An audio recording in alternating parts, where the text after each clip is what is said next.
कोई भी सपना साकार करने के लिए सबसे जरूरी है सही कोच का होना। चुनिए एजुकेशन राइज को और करे अपने board class 10th and 12th का सपना साकार। Download the app now. Welcome all of you. नमस्ते। देखो, कंजंक्शंस की अपनी क्लास जो है वो कंटिन्यू कर रहे हैं हम। और आज का जो हमारा पहला कंजंक्शन रहेगा वो रहेगा आइदर और। अब ये जो आइदर और है ना, समझिए इसको। आइदर और का मतलब क्या होता है कि मान लीजिए दो चीजें हो रही है, अगर दो काम हो रहे हैं तो दोनों में से कोई एक की बात अगर करनी हो तब हम लगाते हैं आइदर और। या फिर अगर दो सब्जेक्ट है तो दोनों में से कोई एक अगर काम कर रहा है तो आइदर और। कैसे, समझिए कि जब दोनों, पहले अगर सब्जेक्ट की बात करते हैं कि अगर दो सब्जेक्ट हैं और दो में से कोई एक काम कर रहा है, या तो पहले वाले ने या दूसरे वाले ने, इसका शाब्दिक अर्थ होता है या तो या। इसलिए ना यहाँ पे मैं लिख देता हूं, आइदर का मतलब होता है या तो ये पहले वाला, और फिर वो उसमें लगाएंगे जो यहाँ पे ये जो है ना ब्लैंक, यहाँ पे सब्जेक्ट लगेगा वो। और का मतलब होता है अथवा फिर दूसरा। तो या आप इसे समझिए या तो। अब या तो उसका पहला लिखेंगे यहाँ पे, या फिर ये दूसरा, यहाँ पे फिर दूसरा आएगा। तो ये होता है आइदर और का मतलब या तो या। अब देखो इसको करते हैं अपन, एक सेंटेंस देखते हैं। लिखा हुआ है यहाँ पे कि Arun is writing a letter and Arun is writing a story. Arun एक लेटर लिख रहा है, अरुण एक स्टोरी लिख रहा है। तो सब्जेक्ट तो सेम है, सब्जेक्ट एक ही है, लेकिन काम अलग अलग हो रहे हैं।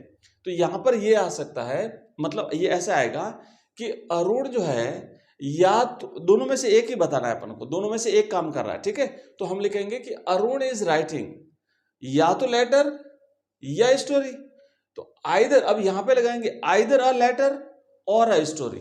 तो इसको इस तरीके से लिखेंगे, देखो जैसे ये हो गया आंसर कि अरुण इज राइटिंग। अब इसमें क्या करना है कि दोनों में जो कॉमन है ना वहां तक आपको लिख देना है। दोनों सेंटेंस में कॉमन कहा था कि अरुण इज राइटिंग, और इसमें भी है अरुण इज राइटिंग। उसके बाद यहाँ पे अ लेटर है और यहाँ पे स्टोरी है। तो यहाँ रुक जाओ, Arun is writing either, EITHEIR। इसे आइदर भी बोलते हैं, इसे ईदर भी बोलते हैं, आइदर। अब देखो आइदर के बाद डॉट डॉट डॉट था, तो यहाँ पे पहला सब्जेक्ट लिखेंगे अ लेटर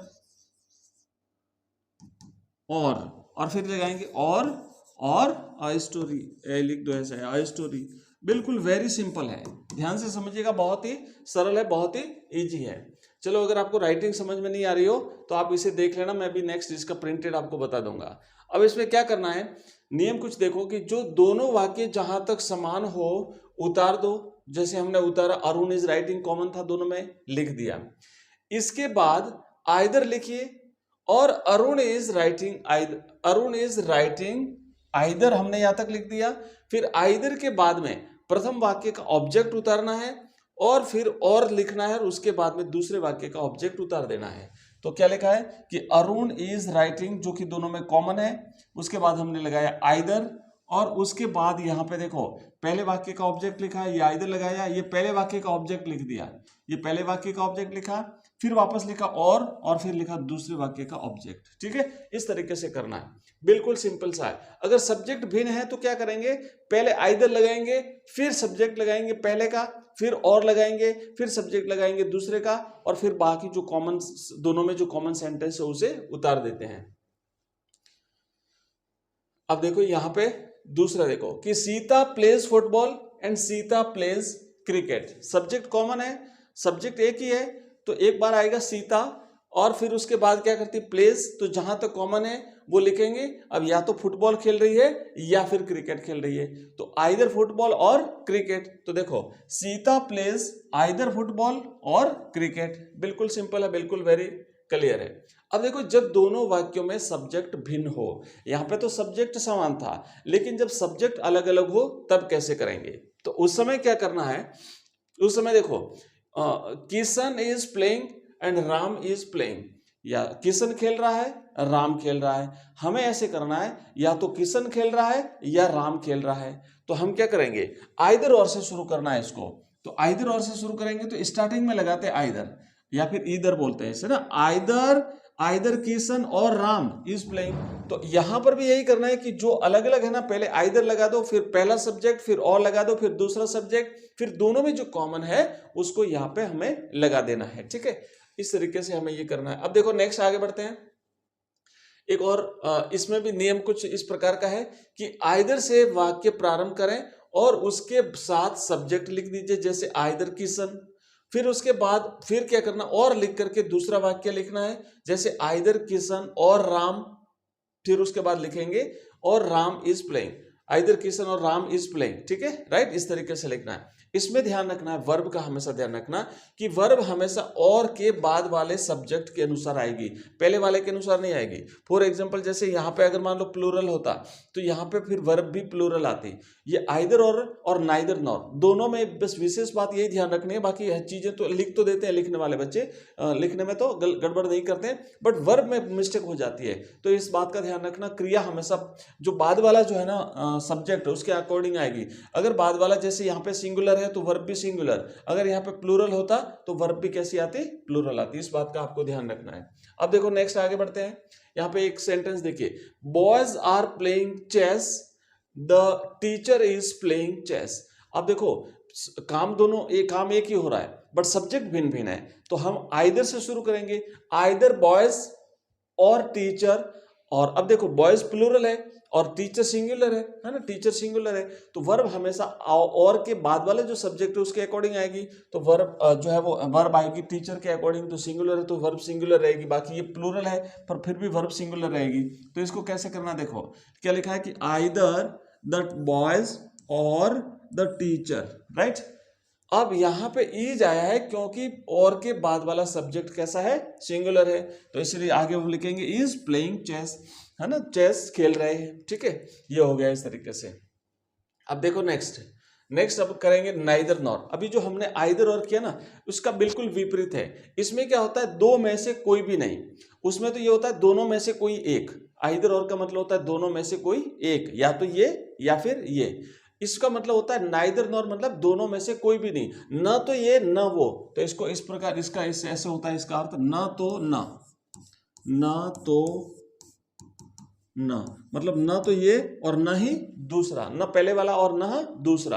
अगर सब्जेक्ट सेम है तो काम भिन्न भिन्न होंगे, और अगर काम सेम है, काम जो सेंटेंस में हो रहा है वो अगर सेम है तो सब्जेक्ट भिन्न भिन्न होंगे। तो सब्जेक्ट अगर भिन्न भिन्न है तो ये होगा न तो पहले वाला और न दूसरे वाला। काम अगर भिन्न भिन्न है तो कहेंगे भाई राम ने न तो ये किया और न वो किया। तो ऐसे इसको आपको करना है। अब देखो इसे भी नाइदर बोलते हैं, नीदर भी बोलते हैं, नीदर नॉर या नाइदर नॉर। अब देखो यहाँ पे क्या लिखा हुआ है कि Vimla is not laughing and she is not weeping. तो सब्जेक्ट सेम है तो क्रियाएं भिन्न भिन्न है, काम भिन्न भिन्न हो रहा है। तो अब यहाँ पे हम सब्जेक्ट को कॉमन है तो वहां तक तो लिख देंगे, जो भिन्न है ना उससे पहले नाइदर लगाएंगे पहले वाले से, और फिर नॉर लगाएंगे, और फिर लगाएंगे हम वो जो दूसरा ऑब्जेक्ट है वो। और इसमें भी ध्यान रखना नॉर के बाद वाला, हालांकि उसमें करेंगे अपन जो सब्जेक्ट जब चेंज होता है वहां पे, तो नॉर के बाद वाले के अकॉर्डिंग क्रिया आती है।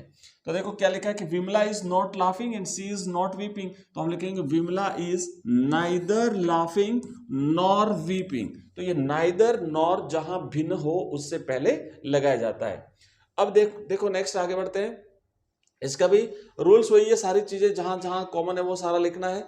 और एक बात ध्यान रखना, जिन वाक्यों में डू नॉट, डज नॉट या डिड नॉट हो, यानी डू की जो फॉर्म्स होती हैं उनमें अगर आया हो तो उन्हें हटा करके उस क्रिया को हटा देते हैं और टेंस के अकॉर्डिंग क्रिया को बदल देते हैं। ठीक है, और दूसरा इसमें, हाँ आगे बढ़ो और देखो कि जैसे you do not play football, you do not play cricket.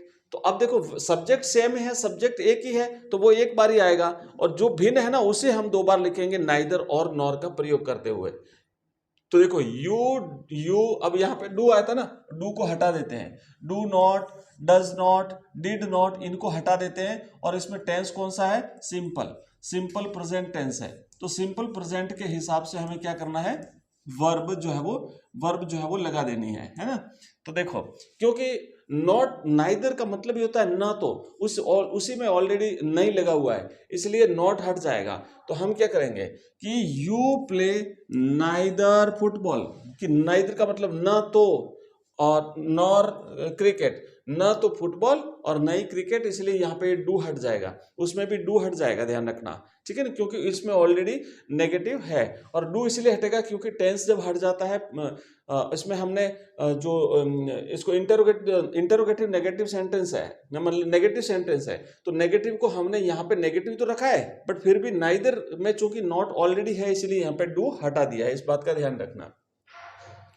अब आगे देखो, अगला क्वेश्चन है कि जब दोनों में सब्जेक्ट अगर अलग अलग हो तो और भी इजी है, नाइदर से शुरू करेंगे, नाइदर पहला सब्जेक्ट, फिर नॉर दूसरा सब्जेक्ट, और फिर पीछे वाला जो कॉमन भाग है वो लिखेंगे, बट वर्ब हमेशा नॉर के बाद वाले के अकॉर्डिंग रहेगी, ठीक है। तो ये नॉर के बाद वाले के अकॉर्डिंग मैंने आपको बता दी। अब देखो यहाँ पे एक सेंटेंस देखते हैं, my brother does not play football match, his brothers do not play football matches. मेरा भाई और फिर उसके ब्रदर्स, है ना। तो देखो, neither my brother nor his brothers play football matches, तो यहां पे देखो ब्रदर्स है, प्लूरल है, तो इसलिए यहां पे वर्ब भी आई प्लूरल। ओके, इस तरीके से आपको ये करना है। इसके बाद बस, तो आज की क्लास में हमने किया है नाइदर और नॉर, और बाकी जो कंजंक्शंस बचे हुए हैं बहुत ही जल्दी हम उसे कंप्लीट पूरा कर लेंगे। लास्ट हमारी कल की जो है ना वो लास्ट क्लास रहेगी, उसके बाद अपने कंजंक्शंस पूरे हो गए, फ्रेजल वर्ब कंप्लीट हो गई, फिर नेक्स्ट टॉपिक हम शुरू करेंगे। तो मिलते हैं अगली क्लास में, तब तक के लिए जय हिंद, जय भारत।